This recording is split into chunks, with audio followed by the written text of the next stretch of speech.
तो कोरोना संक्रमण की दूसरी लहर के बीच रेलवे ने बड़ा फैसला लिया है। लंबी दूरी की 28 ट्रेनों को रद्द किया गया है।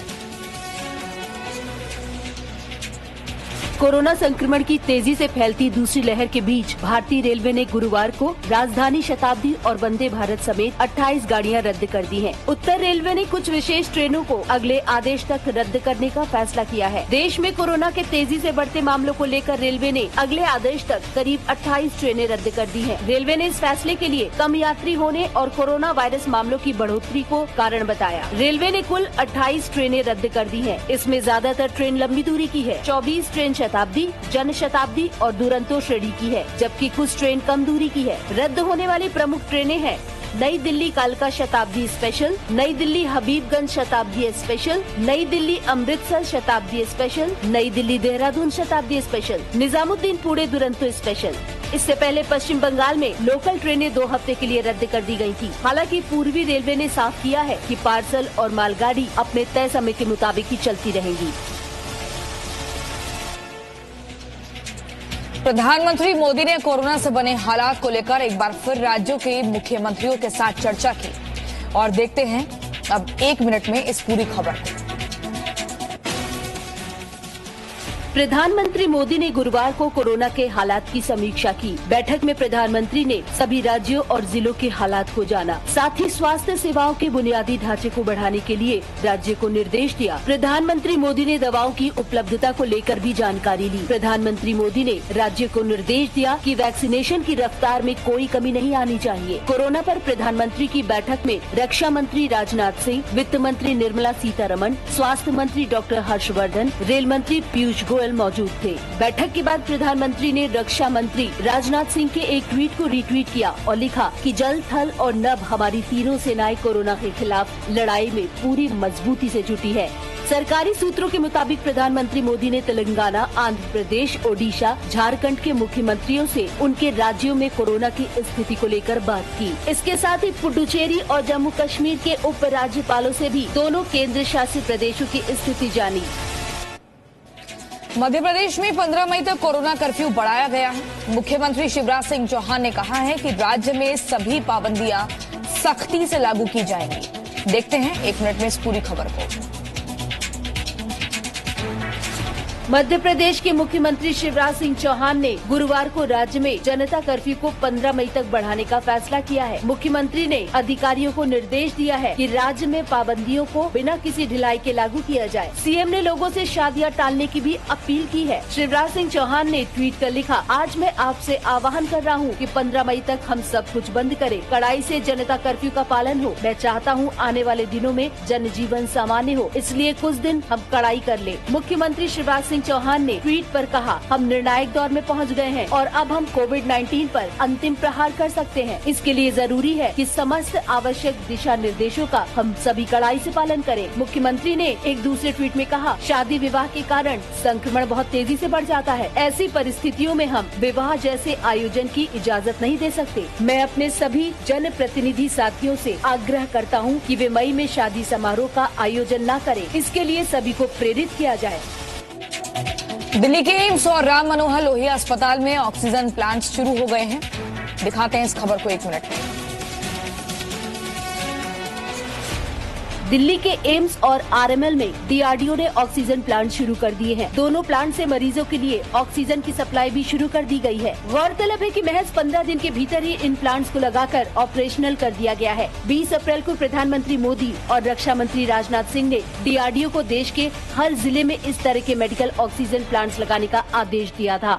960 लीटर्स ऑक्सीजन पर मिनट जनरेट करेगा।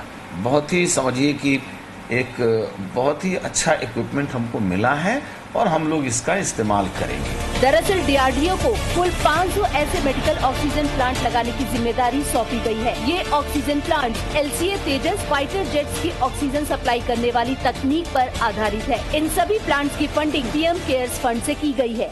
पीएम केयर फंड्स की तरफ से देश के 500 जिलों में अब जो है ऑक्सीजन प्लांट्स लगना शुरू हो गए हैं और इसकी शुरुआत दिल्ली के आरएमएल अस्पताल से हो गई है। दिल्ली में ऑक्सीजन सप्लाई को लेकर एक बार फिर सुप्रीम कोर्ट में सुनवाई की गई। सुनवाई के बाद सुप्रीम कोर्ट ने क्या फैसला सुनाया, दिखाते हैं आपको अगले 1 मिनट में। दिल्ली में ऑक्सीजन संकट पर गुरुवार को सुप्रीम कोर्ट में सुनवाई हुई। दिल्ली सरकार केंद्र से 700 मीट्रिक टन से ज्यादा ऑक्सीजन मांग रही है, जिस पर सुप्रीम कोर्ट ने केंद्र को निर्देश दिया है कि दिल्ली को 700 मीट्रिक टन ऑक्सीजन की सप्लाई की जाए। हालांकि केंद्र ने सुप्रीम कोर्ट में कहा है कि दूसरे राज्यों का 300 मीट्रिक टन भी दिल्ली को दे रहे हैं, फिर भी जरूरतमंद लोगों तक ऑक्सीजन नहीं पहुंच रही। केंद्र ने कहा है कि दिल्ली के सप्लाई सिस्टम में कुछ दिक्कत है, जिसे देखा जाना चाहिए। हालांकि बुधवार को ही केंद्र सरकार ने दिल्ली को 730 मीट्रिक टन ऑक्सीजन सप्लाई की है। दिल्ली में स्वास्थ्य सेवाओं को लेकर दिल्ली हाईकोर्ट ने सख्त टिप्पणी की है। हाईकोर्ट ने कहा है कि राज्य की स्वास्थ्य व्यवस्था चरमरा गई है। हाईकोर्ट ने कड़े शब्दों का इस्तेमाल करते हुए कहा कि अब आप शुतुरमुर्ग की तरह व्यवहार कर रहे हैं और राजनीति से ऊपर नहीं उठ पा रहे हैं। हाईकोर्ट ने दिल्ली सरकार को निर्देश दिया कि दिल्ली के सभी नागरिकों को अच्छे से अच्छा इलाज मिले। महाराष्ट्र में एक बार फिर कोरोना के हालात बिगड़ रहे हैं। पिछले 24 घंटे में 62,000 से ज्यादा नए मामले सामने आए हैं। देखिए 1 मिनट में इस पूरी खबर को। महाराष्ट्र में एक बार फिर कोरोना विस्फोट हुआ है। बीते 24 घंटे में 62,194 लोग कोरोना पॉजिटिव पाए गए हैं, जबकि इस दौरान 853 लोगों की मौत हुई है। महाराष्ट्र में रिकवरी रेट 85.54% है। वहीं मुंबई में हालात अभी बेहद खराब बने हुए हैं, जहां एक दिन में 3056 नए मामले सामने आए हैं, जबकि इस दौरान 69 लोगों ने कोरोना संक्रमण से अपनी जान गंवाई है। हालांकि राहत की बात यह है कि मुंबई में रिकवरी रेट 90% है। महाराष्ट्र के वर्धा में जेनेटिक साइंस लैब ने गुरुवार से रेमडेसिविर दवा का उत्पादन शुरू कर दिया है। कंपनी में रोजाना 50,000 रेमडेसिविर के इंजेक्शन बनाए जाने की क्षमता है, लेकिन अभी सिर्फ 30,000 ही बनाई जा रही है। कंपनी में पहले सलाइन और कई इंजेक्शन का उत्पादन होता था, लेकिन इलाके में रेमडेसिविर की मांग को देखते हुए हैदराबाद की एक कंपनी के जरिए रेमडेसिविर के उत्पादन का भी लाइसेंस दिया गया। रेमडेसिविर के उत्पाद के पीछे केंद्रीय मंत्री नितिन गडकरी की बड़ी भूमिका बताई जा रही है। सुप्रीम कोर्ट ने बीएमसी के ऑक्सीजन सप्लाई मैनेजमेंट की तारीफ की है। दूसरे राज्यों को भी मुंबई से सीखने पर बल दिया है। देखते हैं 1 मिनट में इस पूरी खबर को। ऑक्सीजन सप्लाई के संकट को मैनेज करने के लिए सुप्रीम कोर्ट ने मुंबई महानगर पालिका की तारीफ की है। सुप्रीम कोर्ट ने सुझाव दिया है कि दिल्ली में कोरोना मरीजों के लिए लिक्विड मेडिकल ऑक्सीजन सप्लाई के मैनेजमेंट के लिए मुंबई मॉडल को अपनाना चाहिए। जस्टिस DY चंद्रचूड़ और जस्टिस MR शाह की पीठ ने कहा है कि ग्रेटर मुंबई नगर निगम के अनुभव से कुछ सीखे। वे कुछ महान काम कर रहे हैं। दरअसल दिल्ली हाई कोर्ट ने केंद्र सरकार को कारण बताओ नोटिस जारी किया था। इस नोटिस के खिलाफ सुप्रीम कोर्ट में केंद्र की ओर से याचिका दायर की गई थी। देश में ऑक्सीजन को लेकर अभी भी हालात सामान्य नहीं हुए हैं। दिल्ली में भी ऑक्सीजन की सप्लाई दुरुस्त नहीं हुई है, जिसे लेकर सुप्रीम कोर्ट और हाई कोर्ट में करीब हर रोज सुनवाई हो रही है, लेकिन ऑक्सीजन सप्लाई पर कोई सटीक प्लान तैयार होता नहीं दिख रहा है। इस बीच सुप्रीम कोर्ट ने मुंबई के ऑक्सीजन मॉडल को अपनाने पर जोर दिया है। साथ ही दिल्ली को मुंबई से सीखने की नसीहत भी दी है। बंगाल में हिंसा रुकने का नाम नहीं ले रही है। कल भी विदेश राज्य मंत्री वी मुरलीधरन की कार पर भीड़ ने हमला कर दिया। पश्चिम बंगाल के पश्चिमी मिदनापुर में केंद्रीय विदेश राज्य मंत्री वी मुरलीधरन की कार पर भीड़ ने हमला कर दिया। लाठी डंडों से लैस भीड़ ने वी मुरलीधरन की गाड़ी के शीशे तोड़ दिए। मैं इसलिए राष्ट्रीय अध्यक्ष जी को मैं रिपोर्ट सौंप दूंगा, उसके बाद आगे का कार्रवाई का तय करेंगे। बीजेपी ने आरोप लगाया है कि हमले में शामिल लोग टीएमसी से जुड़े हुए हैं। ममता प्रचार में भी कहती थी कि 3 दिन के बाद, चुनाव के बाद सिक्योरिटी फोर्सेस वापस जाएंगे, फिर मेरे ही हाथों आप हो, खुल्लम खुल्ला जिसे बोलते हैं धमकी दी थी। बीजेपी के राष्ट्रीय अध्यक्ष जेपी नड्डा ने भी ट्वीट करके वी मुरलीधरन पर हमले की निंदा करते हुए कहा है कि बंगाल की कानून व्यवस्था ध्वस्त हो गई है। बीजेपी के प्रदेश अध्यक्ष दिलीप घोष ने पार्टी प्रतिनिधिमंडल के साथ केंद्रीय गृह मंत्रालय की टीम से मुलाकात की। केंद्रीय गृह मंत्रालय ने 4 अधिकारियों की टीम को पश्चिम बंगाल के हालात का जायजा लेने के लिए राज्य के दौरे पर भेजा है। तमिलनाडु में पहली बार एमके स्टालिन मुख्यमंत्री पद की शपथ लेने जा रहे हैं। उनके साथ 34 मंत्री भी मंत्री पद की शपथ लेने वाले हैं। 1 मिनट में इस पूरी खबर को दिखाते हैं।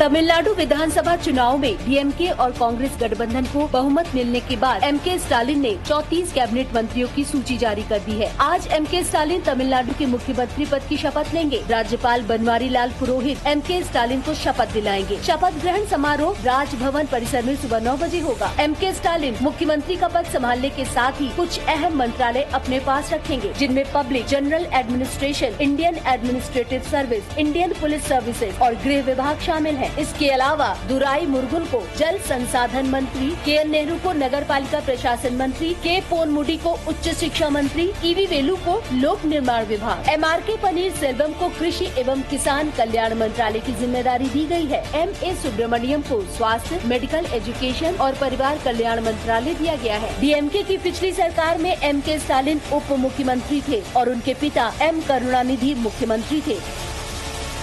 Presenting B News app, available on Google Play and App Store. Download it now.